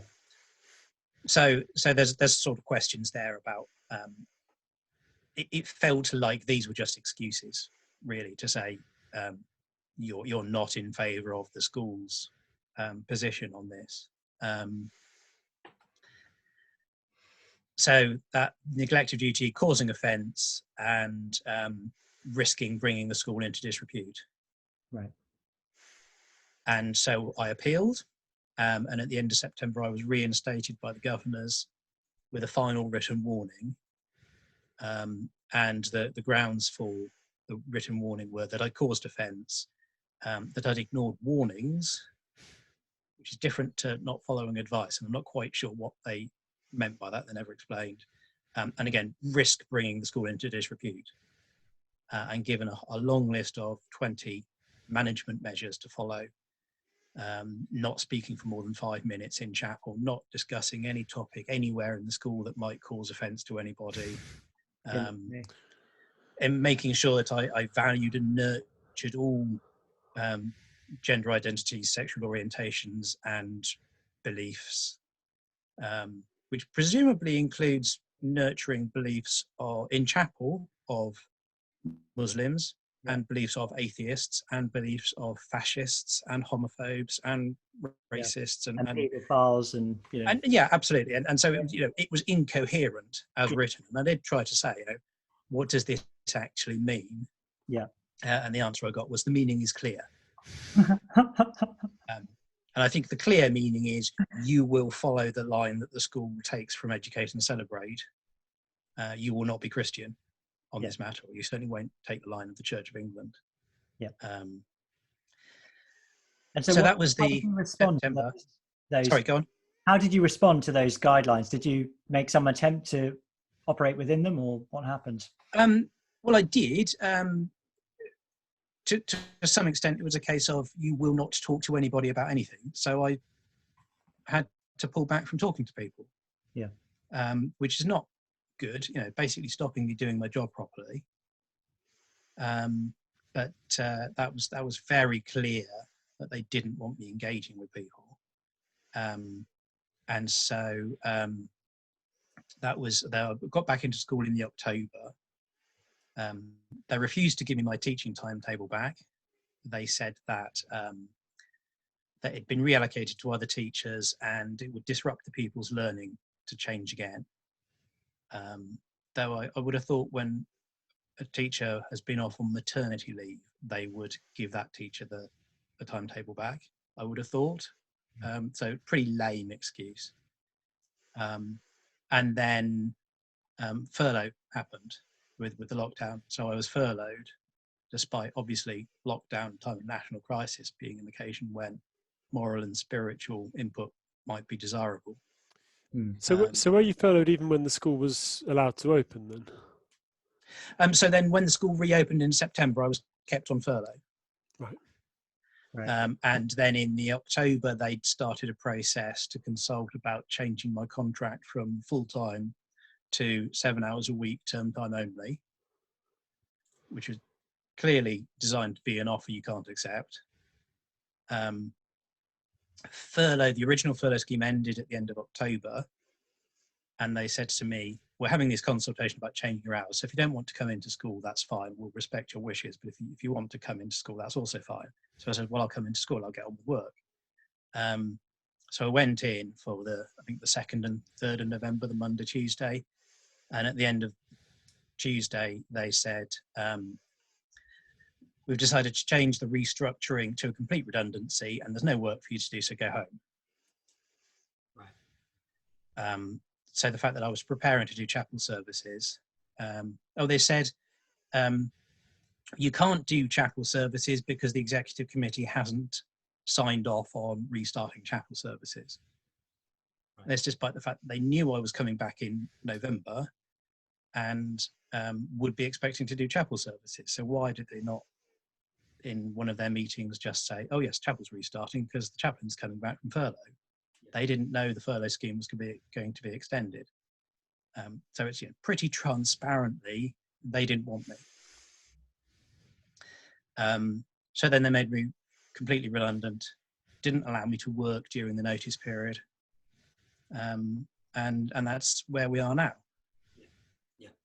And so you don't live in the school, but were you living in a school house, or how did it affect your no, annoyingly, we bought the house in the summer of, because we'd been renting it previously and the landlord wanted to sell up, so he sold it to us. In the summer of 2019, while I was suspended, right, we bought the house. Right.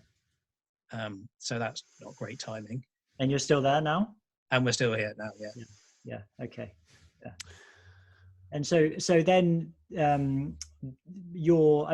are the details? I'm not entirely clear, but you're basically taking legal action against the school, aren't you? So can you tell us what's going on there, and as appropriate, what stage that's at? Yeah, so we have a hearing starting on the 14th of June, scheduled to be sort of 12 days of hearings, so finishing on the 30th of June once you take out weekends and whatever.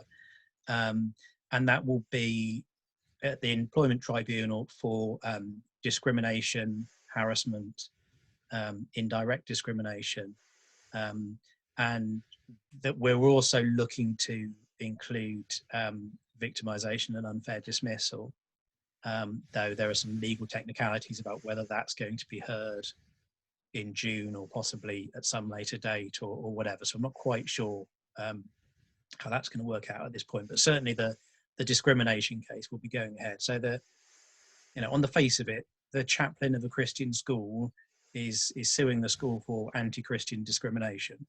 Yeah. When you put it in those terms, you think, you what now? Yeah. Because there's presumably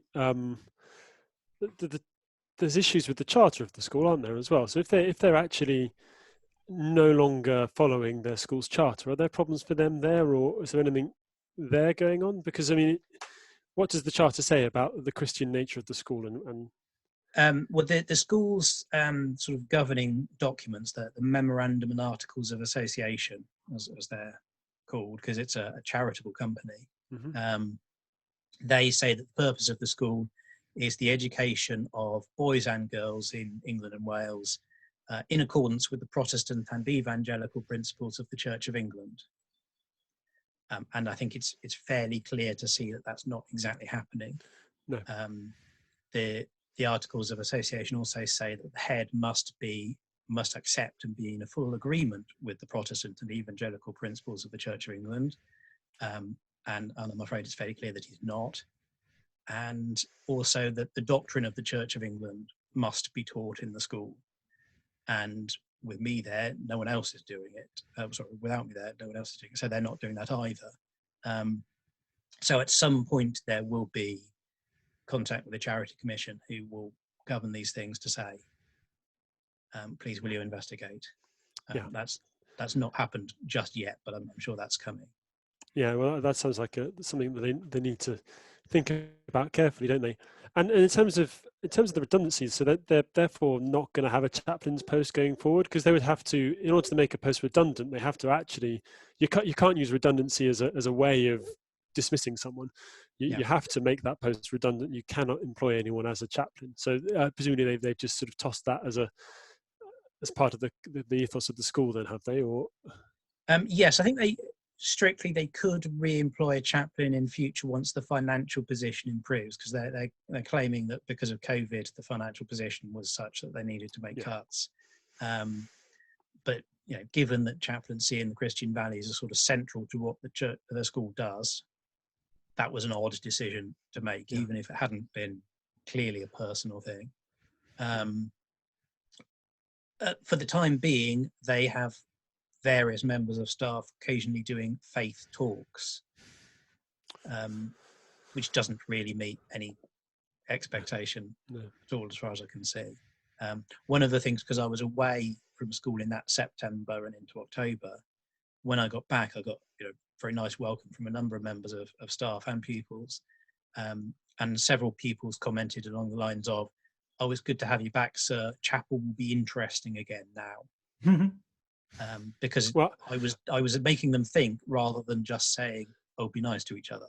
Yeah, no, I mean, I think I enjoyed reading your sermon. At least it certainly was it was the sort of sermon that I think as a school child I would have found interesting.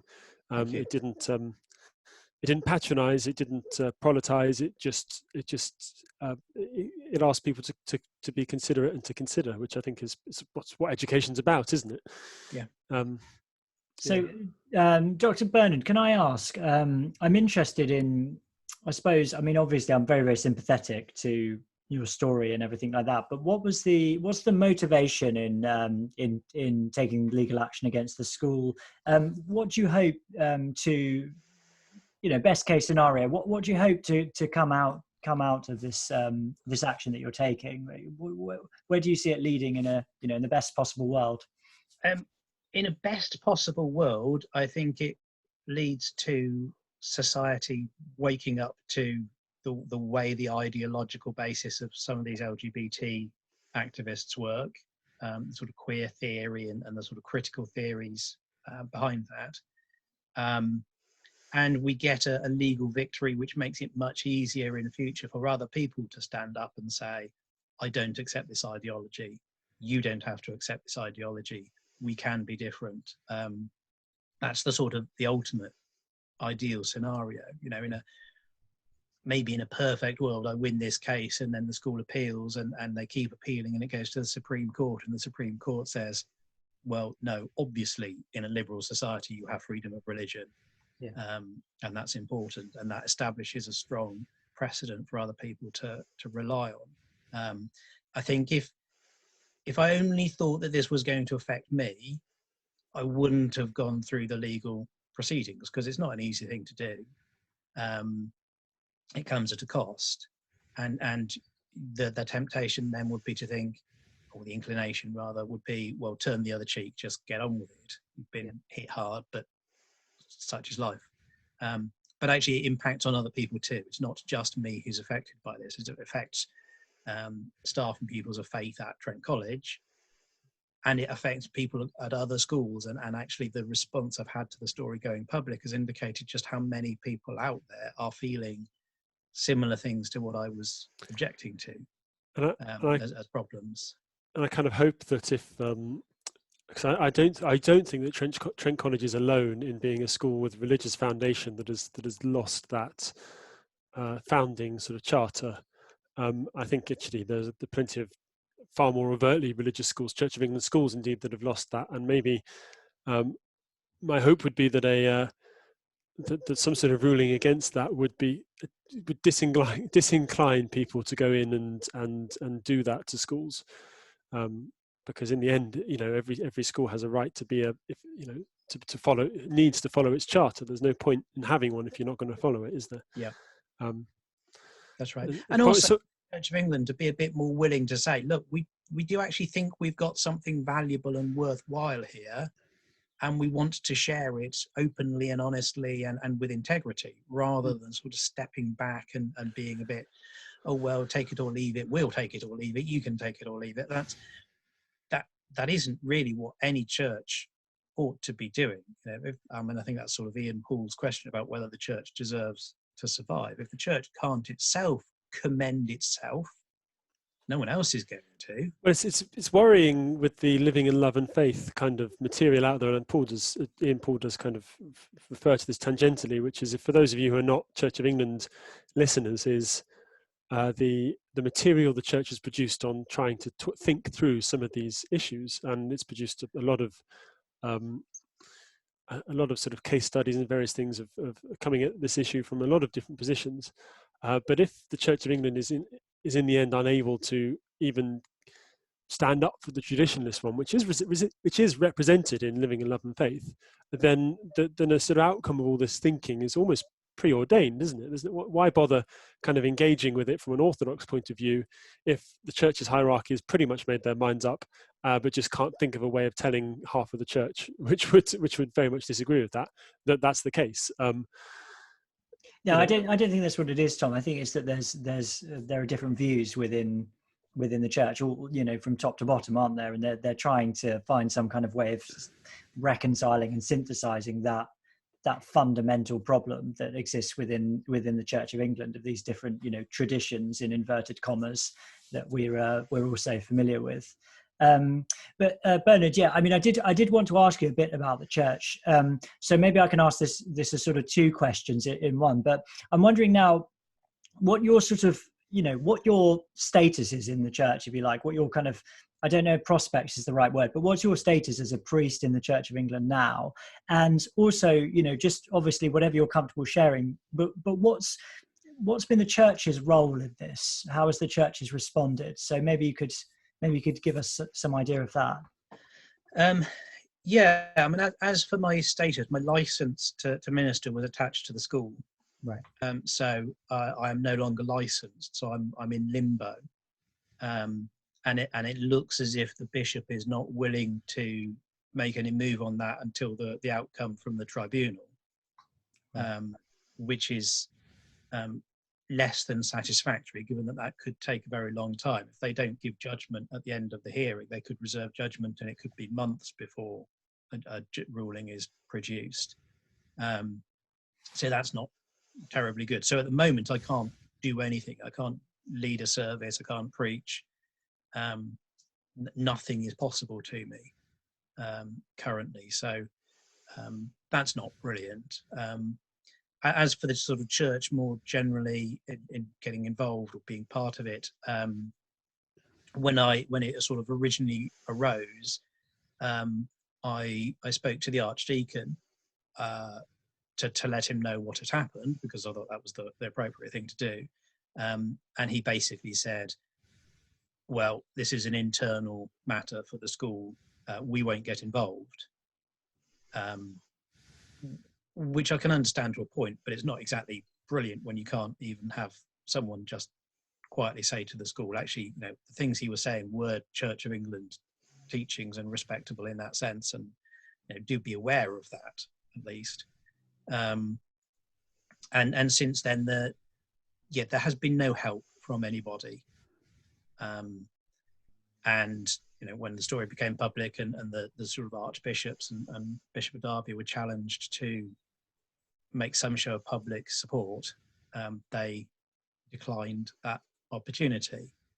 And they didn't have to say, Bernard Randall has been terribly wronged and the school should be ashamed of itself.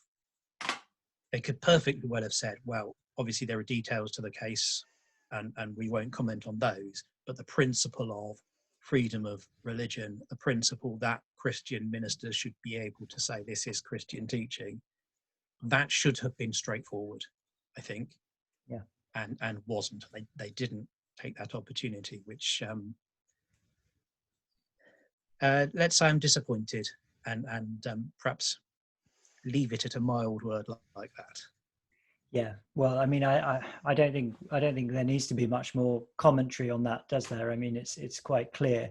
It's quite clear that well, I don't know what to say about it, but there has been no support, and that's the factual situation. You know, that is the existential situation, and you know, I suppose listeners and viewers can make up their own minds probably quite quickly as to why that support hasn't been forthcoming. But it's certainly well, I mean, it's certainly not something that I think is particularly in the church's favour to have just said absolutely nothing about this case. After all, you know, your vocation has been nurtured, it's been discerned and nurtured in the church, and you are ordained by a bishop in the church, and you know you're part of this church, aren't you? So I don't want to say anything more, you know, and be inappropriate, but it does seem very like an aperture in the response that the church hasn't said anything really very much about it. And just generally, Bernard, I mean, we didn't mention in your story the fact that you were at some point also reported to a terrorist watchdog for your sermon, the Prevent watchdog.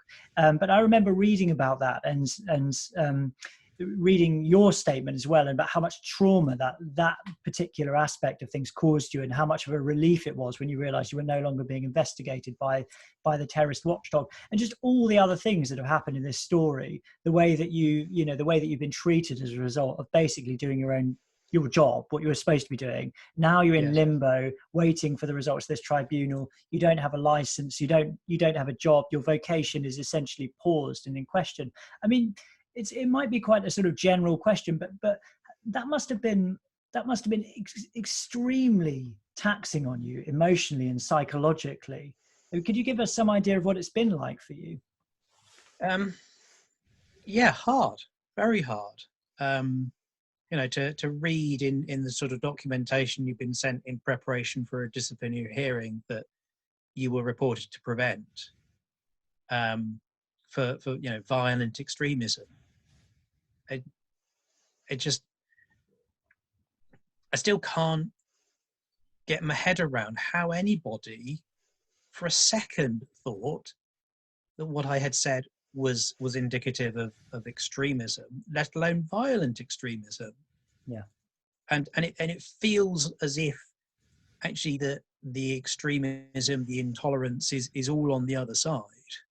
And there's something very weird going on psychologically, and I can't sort of peer into people's minds for why they could have thought that was appropriate, and discussed it with others who also thought it was appropriate. It seems that the safeguarding officer discussed it with the deputy head, and they both said, yes, this is extremism.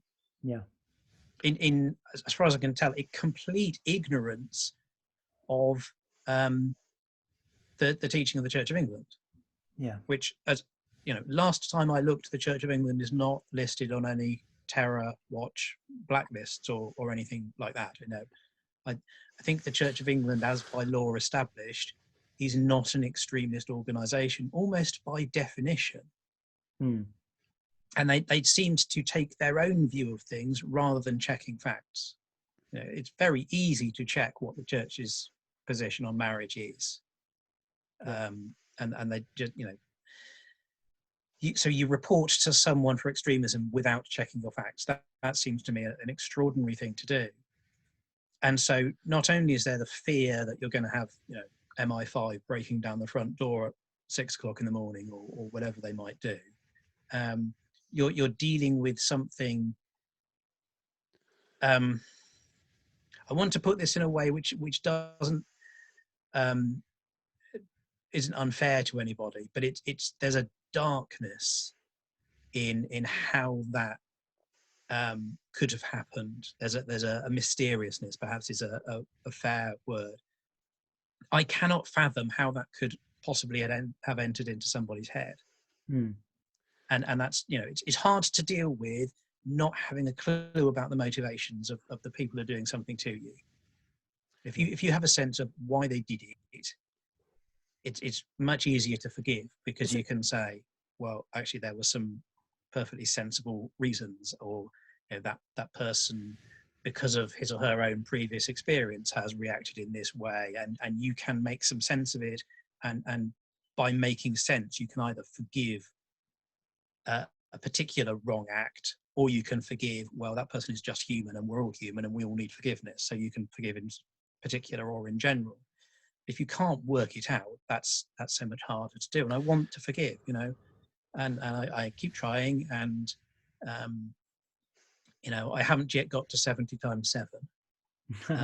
And that bothers me, because that's what I'm supposed to be striving for in my spiritual life. That's where I want to be.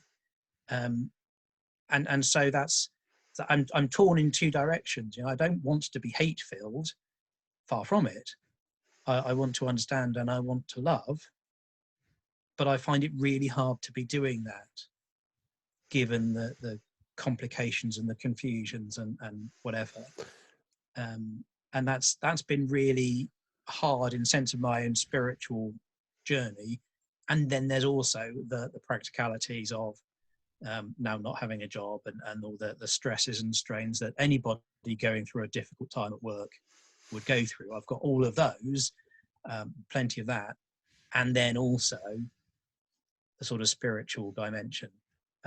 So this vocation thing can be a bit of a blighter sometimes. You know, I only spoke up because of the vocation, and it's hard because of the vocation, but then also that sense of purpose and calledness is part of what keeps me going.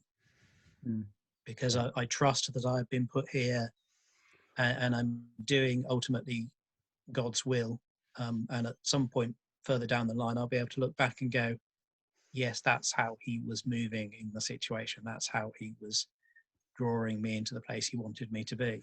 And that's enormously sustaining, alongside all the struggle that has come with it. Yeah. Well, that's Tom. Sorry, do you want to say? No, something? I was gonna. Gladly, the Prevent police came back and said that there was no sort of violation of that sort of side of things. Though worryingly, because I know you were saying, you know, that the church family almost by definition can't be extremist. Worryingly, his sort of private response, which I'm not sure quite who solicited it or whether he just offered it unsolicited, was that, you know, according to him, that these views have no place in society. And I sort of slightly worry, and I'm kind of I wonder whether there's a sort of sense in which you're acting almost as a prophet here, Bernard, if that's any consolation. I don't know, most of the prophets in the Old Testament weren't very happy about it, No. but in as much as you're showing something that is and that is worrying, which is that society is being allowed, again without any complaint, to move to a position where in 10 years' time someone picking up the Book of Common Prayer might find offence in there.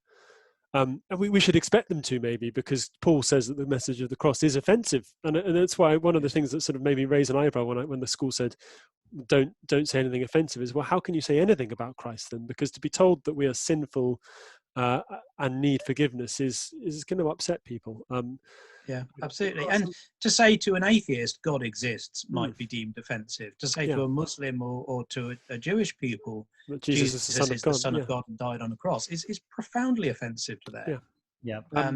If you're not to offend anybody, you can't say anything, and that's what free speech actually allows, is that we understand the cost of free speech is offence. You can't have one without the other.